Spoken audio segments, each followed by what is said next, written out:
मेरा पिंड नज़म दा दूसरा हिस्सा।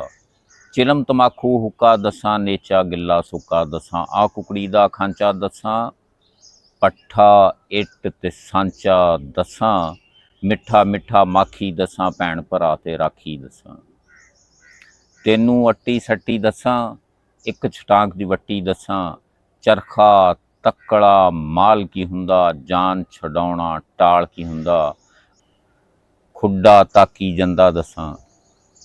खुड्डा ताकी जंदा दसां, तेसा आरी रंदा दसां, नक बालां दे वगदे दसां। बल्बां वांगू जगदे दसां, कुणका भंगी जहाज की हुंदा, लंबड़दारी राज की हुंदा, उल्लू इल ते कां की हुंदा, झाड़ धुप ते छां की हुंदा, मंजा मंजी पीड़ी दसां, कन्न खजूरा कीड़ी दसां।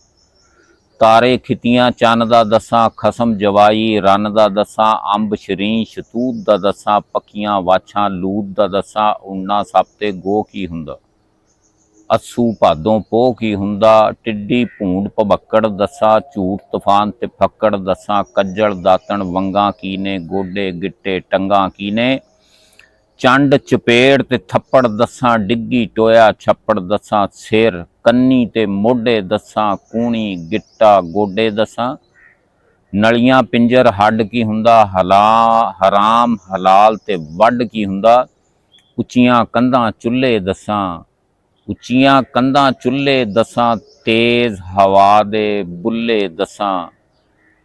ये मेरी नज़म का दूसरा हिस्सा मुकम्मल होया। इस तरह 6-7 हिस्से होर ने, आस्ता आस्ता इस तरह अपलोड करांगा। चंगे लगे होण तां अगे शेयर कर दिया करो, मेरे पेज नूं फॉलो कर लिया करो। अल्लाह खुश रखे, आबाद रखे, हसदे वसदे रहो। अल्लाह हाफिज़।